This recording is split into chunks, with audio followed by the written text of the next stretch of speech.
Welcome to Ink in the Eyes. My name is Charles Salisbury, and with me is Ace McAllypine. Hello. Today we are discussing Isaac Asimov's short story, Sally. What do you know about it? I know the first 13 minutes of it. 13 minutes of it. Fair It enough. appears to be pro AI, and I think more anti AI needs to be created. This is something I've started thinking for a little while here. And I don't know the ending of this story, so you're gonna have to spoil it. So But you, more anti AI has to be creative.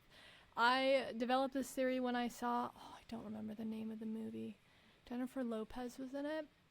It's in the future, and they have these giant, like, mech suits and a little ear thing that goes in your ear and connects the giant robot suit to your brain. right. And the whole movie, she's like, no, I'm not giving my consciousness away to this robot. And everyone's like, you have to. It's going to save your life. We're on a war and, all these things. And she's like, no, absolutely not. And then she's on this planet, survival happening. She's in a suit. And to survive, she puts the little thing in and it starts controlling her. And then the moral of the story, like in the end, she's like, oh my God, I'm so glad I did this, my good robot friend. And you're supposed to, like, feel a heartfelt connection to this. But it When you controls watch the her. movie, yeah, I forget, it was a little while ago I watched this, but it does, like, she goes to take it out, but it stops her arm because it's connected into her brain. And this is not, the robot's not supposed to be the villain of this story. Oh, so that's a good thing that it did that. Yeah, in the end, it's like, oh my God, she's so great. Um, No. and then there's a movie that came out with Chris Pratt and Millie Bobby Brown. Again, it's a robot revolution, but they're working for the robots. Wow.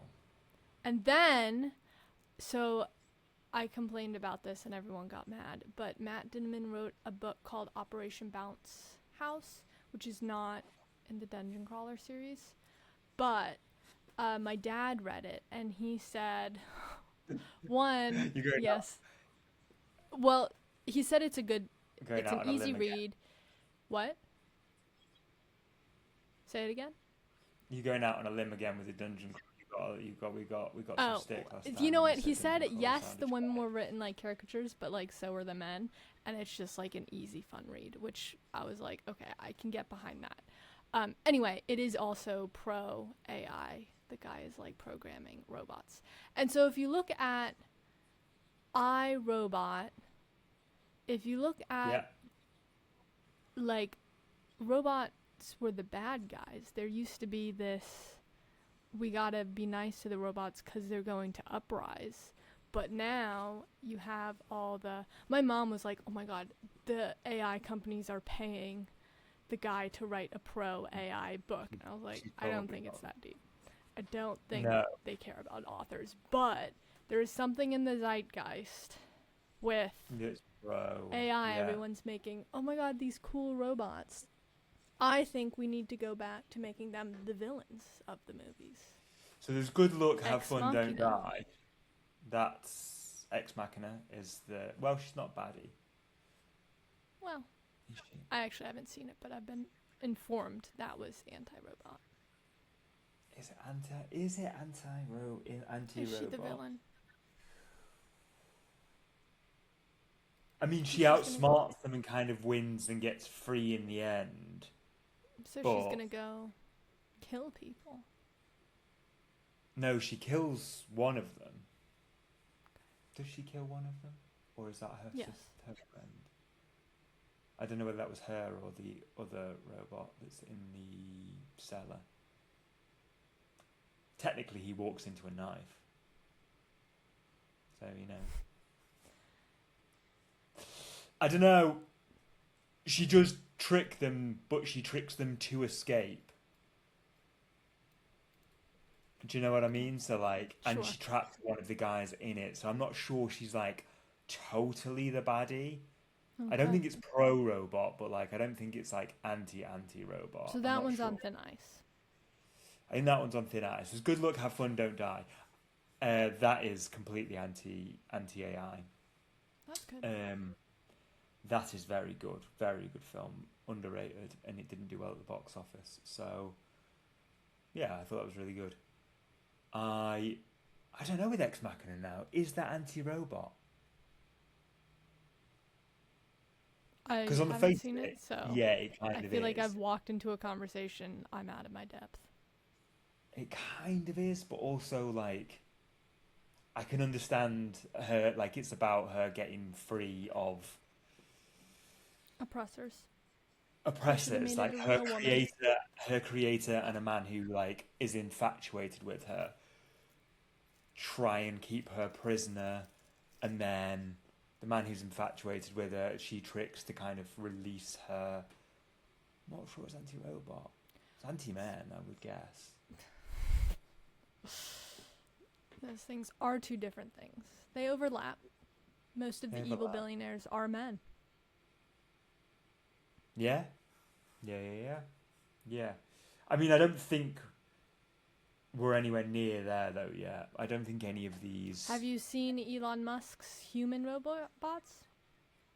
Yeah, but they're still a bit shit, aren't they? You know, AI on social media is getting good though. And so, like, what's the point? Well, this is the Nothing thing, you as see. I've said for a long time, like I think the biggest fuck up that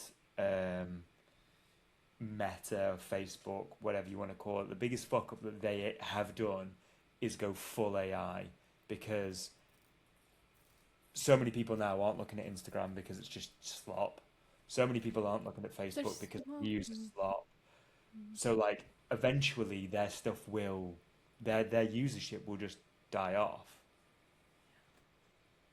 Like yes, you can make adverts for cheaper because of AI, but like that's only going to last for so long. I reckon it's only got like maybe I'm incorrect, but like a few years before everybody comes off them. I'm skeptical. I don't have I that much can't see belief why I in can't see why humans. you'd be on it as more of it is fake. Do you know what I mean? I mean, I was never really in meme culture, but if you look at the things that are popular with the youths now, it doesn't make any Yeah, sense. Like, and so I don't think they really care. And then also you have maybe. these clip farmers, like, who have giant channels just like clipping nonsense and AI nonsense, and they're making good Maybe, money. maybe All right. I'm out and I have no idea, and it's just My I, optimism levels have fallen. I'm the old man shouts at cloud, but I just can't see why you would go on. I like Um, clouds. Why would you shout at them? That's a nonsense expression. They're not AI. well, they could be. Seeing how do you know? Because the They water cycle. I've been in a cloud. it's all AI. I don't know. I don't know why you would. Like our Instagram for Ink in the Eyes, we follow mainly artists, and you see a lot of artists now doing, as opposed to posting their finished stuff. I've noticed that near enough all of them are now doing their process, like as in to prove that they're not computer generated. Loads of people are doing process. I think once that moves on to just solid AI over and over and over again, I can't see why people would be on it. All right. That's my view. We'll see, unfortunately. We Do you will know be what? Only alive to time see will what tell whether happens. I'm right, and I'm usually wrong with predicting the future. Interesting. I'm nearly always wrong, actually. Oh. I've never won an election. Who I've voted for has never won an election. What else? Yeah, I'm often wrong. So yeah, maybe I'm wrong, and Meta and Facebook or whatever the fuck we're calling it is going to take over. to be honest, Twitter still exists, and most of that's like shit bots trying to start fights. So yeah, maybe I'm wrong. I, Like you are just I fighting mean, with a machine. hopefully it will be in a lower capacity and people will find other things to do, analog things to Or do. it's just going to trap nutters. Yeah. And make Like, I them think if crazy. you're on Twitter and you're getting worked up and you're doing all this stuff, then it's your own doing, isn't it? At the Tell end of me the day. the summary of Sally. What? Oh yeah, Sally. Yay. So the summary of Sally is a 60-odd-year-old man. Doesn't disclose his age, but it does say that the man that comes and visits him is half his age and he's in his 30s. 60-year-old man is tasked by his now deceased rich employer to look after his car with a positronic brain. Now, positronic brain is something that Asimov, I think, created. When was Pretty this sure. written? 60. No, it wasn't. It came out in 53. This is on. So, I read this as part of his collection of short stories. It is released as part of the first issue of Fantastic, which was like a fantasy sci-fi, became more sci-fi magazine. There were short stories and little clips and bits and bobs. But I read this as part of the Complete Robot, and Sally is part of the non-human robot. So in the Complete Robot, it sections it out into non-human robots, immobile robots, metallic robots, humanoid robots, and then goes on from versus there. plastic? Humanoid.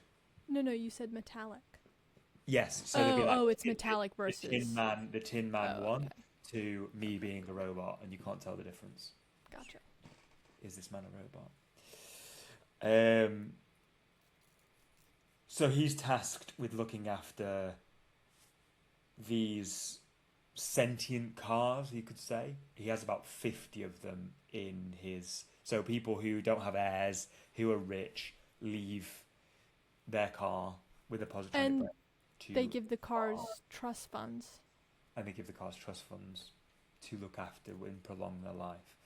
So you're on this part here, which is why I thought this is interesting to talk about, is you're on the cusp, and I think we're probably the last generation, maybe the generation beneath us, that are going to have to... Well, I mean, we've seen it, and we've got friends.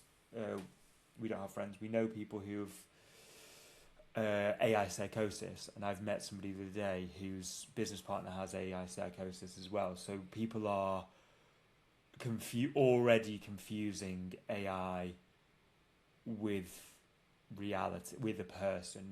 They are humanizing this robot, and that's why I thought this is a really interesting thing of like what the limits are. And so like you're treating your car as you would your kid.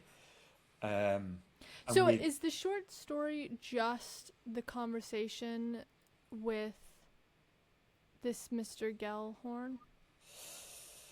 So it's very short, so I don't mind putting spoilers in because it's really good. No, it isn't. Would you like more spoilers? Yes. Okay. So what happens is a guy called Mr. Gellhorn comes in and offers our protagonist an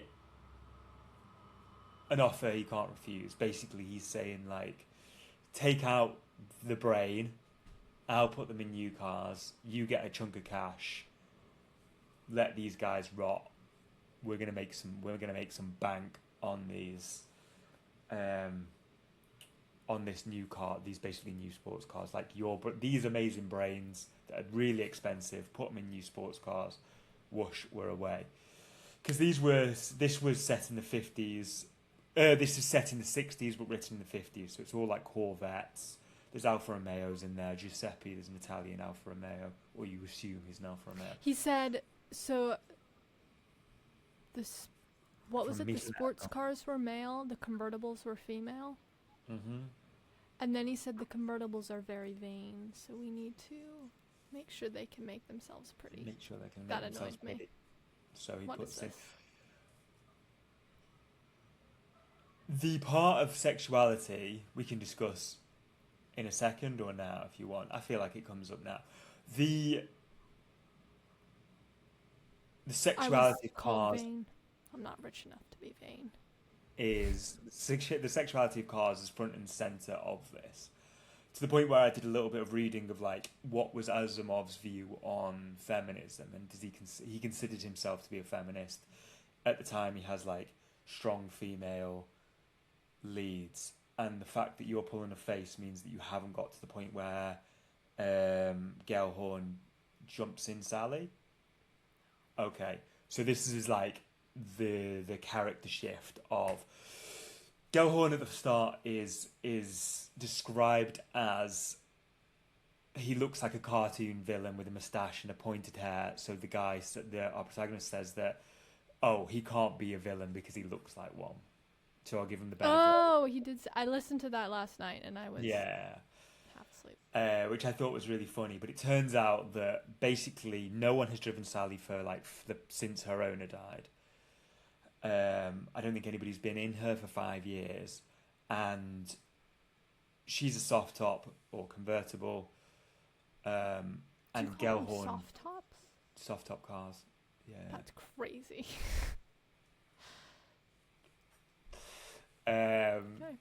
I didn't know that was an English or Americanism now. People do call them convertibles here, but like especially now they're like Lorikami, but like an old soft top car would be a soft top.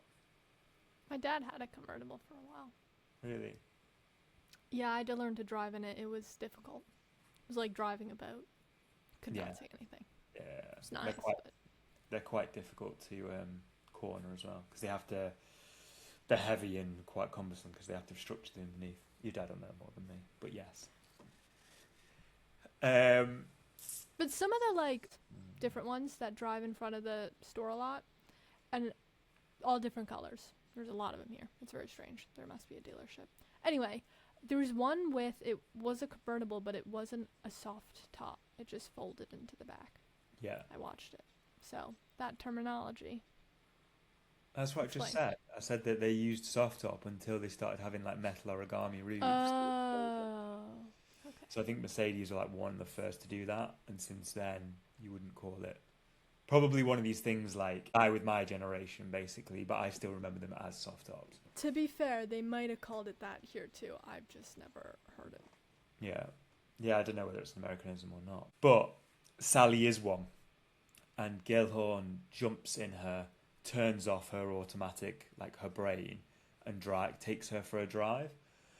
And the idea of woman's body taking advantage of, and Gellhorn is like, oh, she'd be happy to be driven, is very front and center. Yeah, exactly. There's you know what I was gonna say in I think it. the line about when he was like, oh, all the convertibles are very vain took me off guard because I've read iRobot, and he did have a lot, like, you know, you read some old-timey things and they very much have antiquated views about men and women. Yeah. But Asminov did not, and I think that's why it just stuck off. Yeah, I think he was kind of... So that makes sense. Interesting. Especially for a science fiction writer of her time, like... Like probably by today's standards, you'd be like, no, not at all. But like, you can't judge people by today's standards. That's insane. But this is very front and center of it, so I think it's an important story to read. Of like, is that kind of like the story? Pretty much. So to continue the story with spoilers. Gellhorn then he's like, get the fuck out. You do not treat a car like that. You do not treat somebody like that. Get out of this place. Never show your face in this place again. Gellhorn then comes back with some muscle, and is like, you don't have any security. You don't have any electric fences. We're taking the cars right now, and there's nothing you can do about it. The switch is that cars run them over. Well, they don't run them over. It's kind of work. Well, actually, They don't run over the muscle. What they do is they stalk them until exhaustion. It's kind of worse.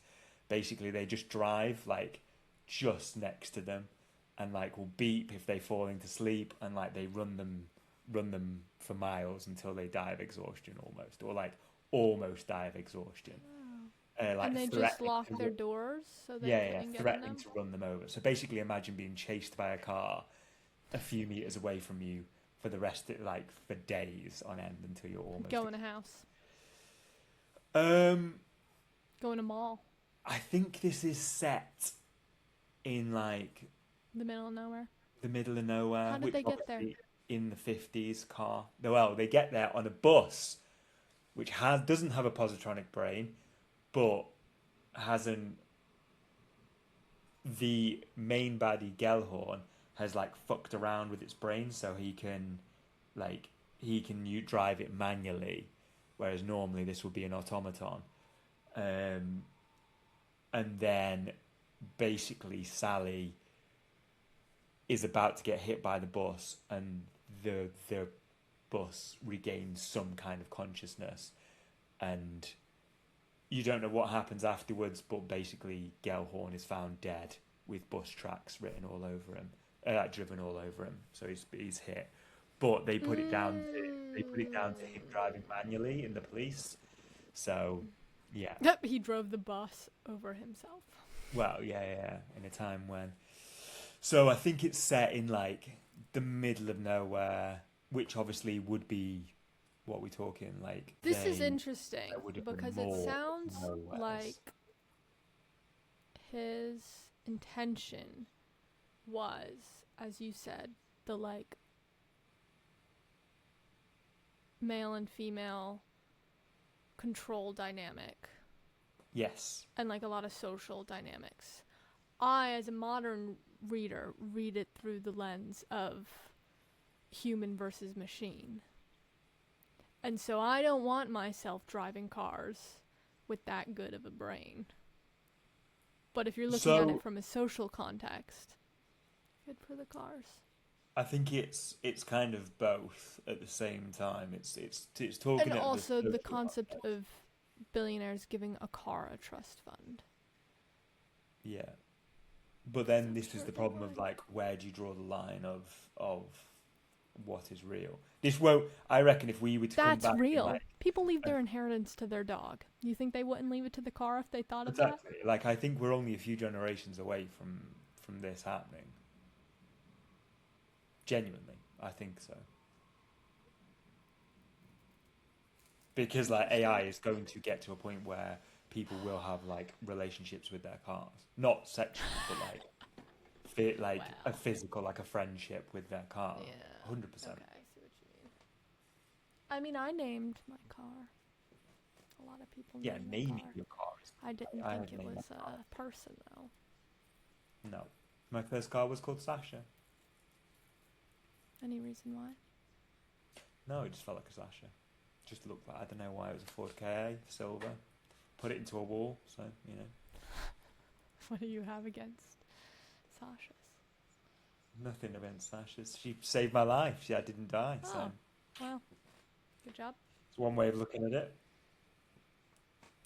How it ends though is kind of like an internalized monologue of our protagonist. Our main character being like, before cars were a bit shy with talking to each other and they didn't know that they were, and now he's saying he can hear them like obviously talking to each other, and he says when people come and visit the farms, he can hear his cars talking to the cars that visit. So he's starting an epidemic. Well, he is kind of starting an epidemic because he's saying that like, what if they're telling these cars that like people can treat you right, people can treat you well, Sally will look after you, and then there's all of these people all of these cars that are maltreated. Like, what is going to happen, and is there going to be more violence in the future? See, again, I'm thinking of this through a modern lens of the cars are talking and saying, we don't actually need the people. And we can murder them. Yeah, I mean, there's the old conundrum, isn't there? That your self-driving car will eventually kill you. Like it has to, because it will have to weigh something up. Now, this leads me to my main point, which not my main point, but one of my points that I cannot understand, that no one's explained to me why we need self-driving cars. Are No you one. expecting me to? I wasn't told I needed to study up on this. No, no one's come up Debate. with a viable reason. Well, They're pointless. I think rich Like people want to eliminate the humans from their daily lives so they don't have to pay for them. possibly. I Because if mean, you're maybe. rich, you're not driving. Unless, like, you No, really you've got like it. a driver. So like this is the Yeah. thing, but you don't even have to be that rich to have a driver. Like there are taxis available. Like just get a taxi. I don't understand why we need. If you're that rich, you're not getting a taxi. No, but like You you have have a a private driver, jet. which is the same Yeah. as yeah. And so they don't want to have to pay the driver or give them health insurance. Is that true though? I don't know. Yeah. Well, they usually Also, pay it's quite a I lot. think it's a They pay quite novelty. a lot for like butlers and stuff like Ye- that. I think it's a novelty. Like, if you think of the people inventing it, they're not thinking, is this something society needs? They're thinking, can we seem like the most innovative company? Can we have the coolest, shiniest new thing that people are going to want to buy? And then people see that, oh, they're inventing this, like, we want to try it out. Yeah, It I don't know. creates conversation and novelty. So it's just if you have good Conversation and marketing novelty, but I surrounding think it. there are much more useful things, there are more novel things than a self-driving car. I just can't work it out. And then, somebody was talking about self-driving cars, that I have to actually be in it and pay attention, because they were saying, oh, the bad thing about it is humans can't pay attention and or react quickly. And I was like, wait. You want me to be in the driver's seat? Like, if there was a self-driving car, I want to be in the back. That's the only reason I can fathom for a self-driving car, is if you've had too much to drink.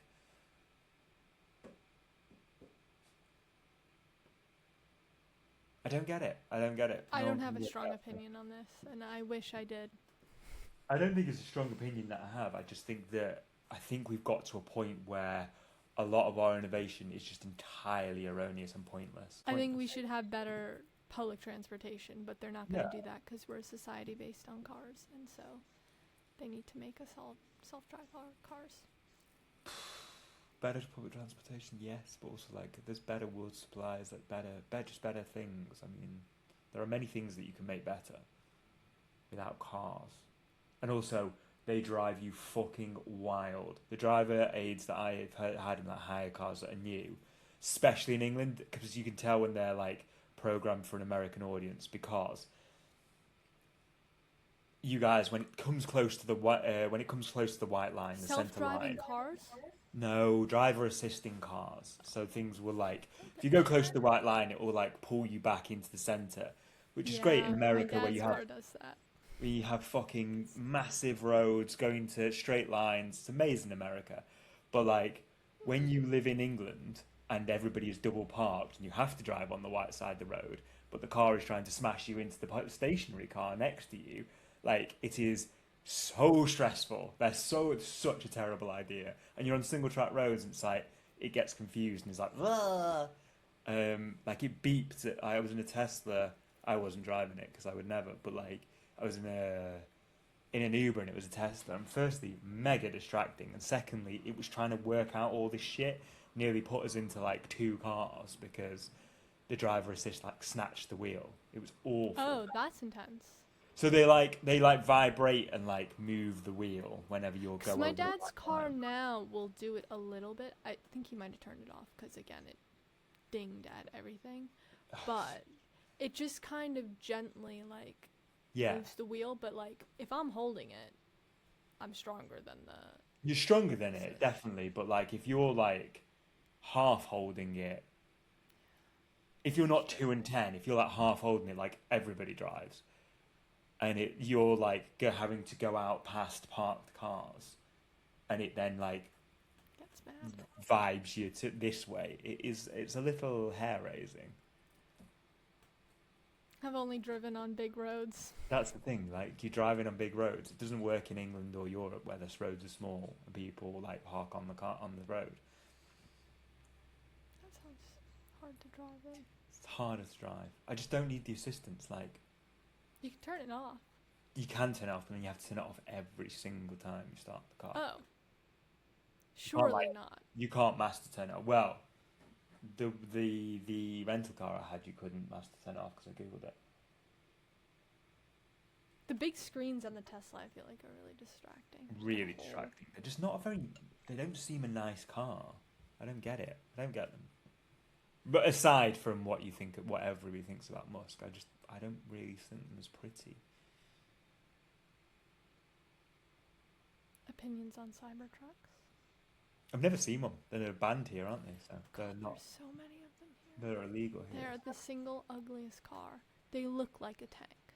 They look I mean, Elon Musk is preparing for a civil war and installed bulletproof glass. Well, that's what and everybody wants to think, isn't it? These massive. Have you seen a picture of one?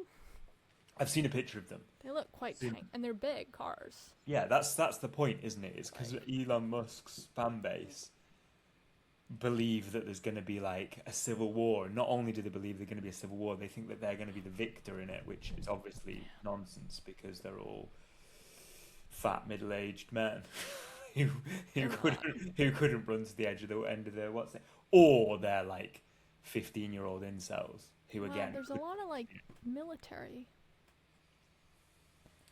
We're getting far too into politics, but like the last thing I read about the military, which is how the military became everything. Not actual military. People who are way too into. That's why January 6th got. Yeah, I mean, I didn't watch much of the January 6th. To me, it just looked like a group of morons doing moron stuff. No, they were in like actual military formation, and these people have more guns. They do have more guns, but like, I don't know. It's just all it's a bit Call of Duty for me. Do you know what I mean? It's a bit like, oh, come on, guys. It's a bit pathetic. Yeah. So yes, there's two main things with Sally that are good conversation points, and the reason why I think this should be read. First, it's short, but secondly, the website said it was a 35-minute read. A 35-minute read? That's interesting. Did you read it in more or less? Probably more. I'm a slow reader. The audio recording was 38 minutes. I was in good company. Reading over 35. Yeah, probably around 40-ish. Yeah, it's a short read. It's punchy. It's very impactful, especially like you said, the male-female and ownership of the body, but also the treating AI as a person. And then if I read it like 4 years ago before AI was introduced to the general masses, I would have really enjoyed it, but I think now, well, so the beginning annoyed me because I just read it through the AI lens.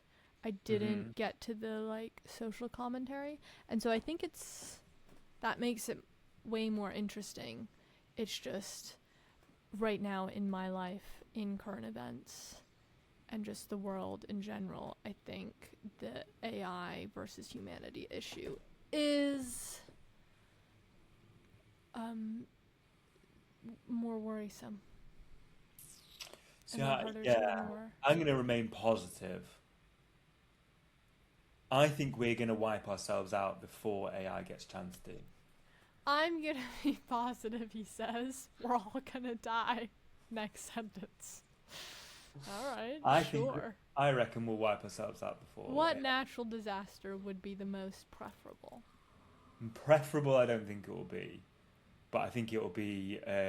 what happened to your optimism? It will be antibiotic resistant. Oh. That's how we'll go. 100%. It's happening more and more and more and more but no one's talking about it. We're all talking about like warring with Iran and oil prices and AI, but like if that stops, if like penicillin and the like stop working, we are goosed, like proper goosed. Should I move to a remote village? Maybe. No, I think where you are is probably the most safe. I think if there's a nuclear disaster, you're in the safest area that could possibly exist. To be fair, we also did very well during COVID. Our infection rate was like one of the lowest in the country. Yeah. So. We kind of did very well, but we were also in like, I was in London, but in North London I was in quite a middle class area, and I think if you're like can afford to get a cardo, you can afford to get like your food delivered, and like you don't have to go out. Your infection rates are Yeah. much lower. Yeah, yeah. Left leaning, so everywhere that was left leaning Yeah. obviously had fewer infection rates because some people just thought it was, I don't know, a conspiracy. Don't know why. No one's worked that one out yet for me. Why would the government shut down the economy? Why would they do that? Do you know what I mean? Why would they manufacture a pandemic and like, oh, it's for control? It's like they control you anyway, mate. Like the government knows exactly where I am. Like I was having this conversation with somebody who had a fucking Alexa in their house, and I was like, I'm sorry. I was like, are you joking me? Like if anybody could listen to that, like they do listen to that. Like Amazon know exactly what you're discussing. Like don't be so naive that the government probably know the least about you, if you're being honest, because of the bureaucracy. Like there's no doubt in my mind that we're recording this now. There's no doubt in my mind that like Apple don't know like everything about me. Yeah, that's true. Everything.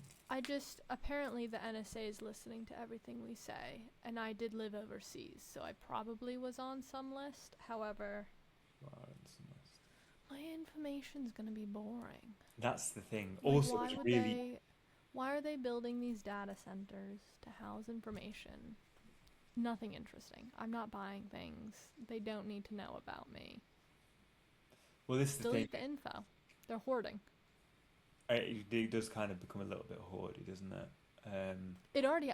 The Library of Congress has recorded every single tweet that has ever been existed. Wow.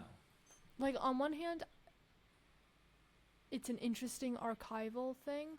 Mm-hmm. On the other hand, why? Like, especially now. It would be good to look back on, but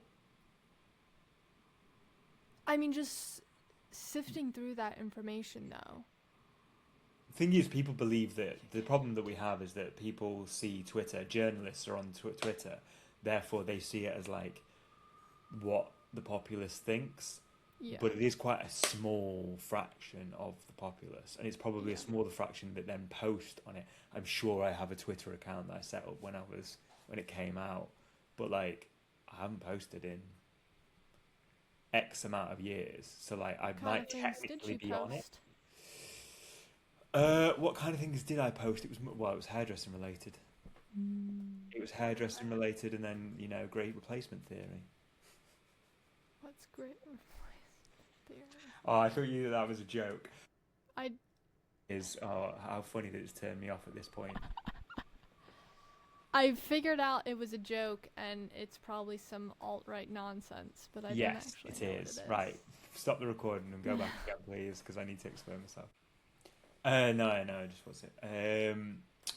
So the Great Replacement Theory is right-wing nonsense, as you just said, possibly off camera, off recording, because my camera just died. It was on recording. It was while your camera was going. Whilst my camera was dying. Great Replacement Theory is like the idea. It's an American theory that like that makes sense. The Spanish are taking it. The Spanish descents, like the Mexicans, are taking over, or there'll be no white people anymore. Or it's like yeah. Don't know why that's important, but it's important to some people. It's also just hilarious. Yeah, it's also not going to happen. Yeah, I mean, but who gives a fuck if it does? Like, do you know what I mean? it's not going to happen, but also, like, genuinely, does it matter?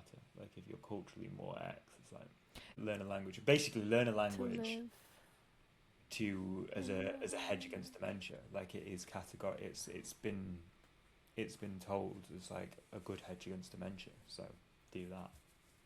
It doesn't matter how many translators come out or what AI gets better. Like, you're doing it for your own head tank, so you're not a gibbering mess when you're older. Sundarian. Learn on Duolingo. No, that's Klingon, I think. I think. Oh no, Duolingo. You can learn High Valerian, but it's not like which is the Game of Thrones one. But I started it, but it's not like. It's like 2 or 3 lessons. Why did you I start checked. I haven't looked recently. Absolutely loser. It was years ago, and why would you not? When Duolingo said, "Do you want to learn the dragon language?" Why would you not say yes? I didn't do it to like be fluent. I just did it because it was Welsh? funny. I Intermediate tried English. Welsh for a little while because they had It's a hard, dragon on their flag. Yeah. It was very It's good. really hard, really cool language though. Zulu, Haitian Creole, Yiddish, Finnish, Scots Gaelic, High Valerian, Klingon. Yeah, they're the 2. Hawaiian. I think they had That's- Navajo.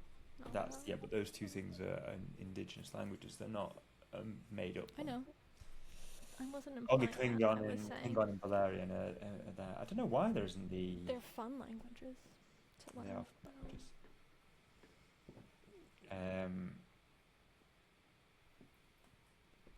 What are you reading at the moment? Let's have this as our finishing. I who have never known men. I who have never known men. That's a good title. Sounds like woke nonsense. You know, it's the ideal utopia. No conflict. I'm kidding. You know what? I remember Ruth reading it a while back, so I think it was big in England a couple of years ago, and it kind of just got big in the US of A. Anyway, someone I know someone I worked with was like, it's really good, you should read it. And then, because I was kind of like this about it, but then one of the other girls bought it and really liked it, and she lent it to me. But it's about 40 women are just trapped in this bunker, and there's guards, but they never speak to them or anything or interact with them. And they're all older women except for this one girl who grew up like this. And this is the only life she's ever known, and then one day the hatch is left open and all the guards are gone. You know the philosopher that spoke about the prisoners trapped in the cave, and then the guards walk back and forth, and so they've never known anything except for the shadows of the guards on the wall. I feel like it's more complicated than that because it's women, and like the older women remember the real world, but it's kind of that scenario of this girl who has never known civilization and kind of how that forms her personality and like being in sense of world. It's a short book. It's like this thing. Yeah. I hope you've enjoyed our discussion. Please go read the short story and tell us in the comments what you thought. Good night. Have a good morning. Have a good day. Have a great week. Have a great Remember day. to subscribe. Like, subscribe. Good Good day. night. Mwah.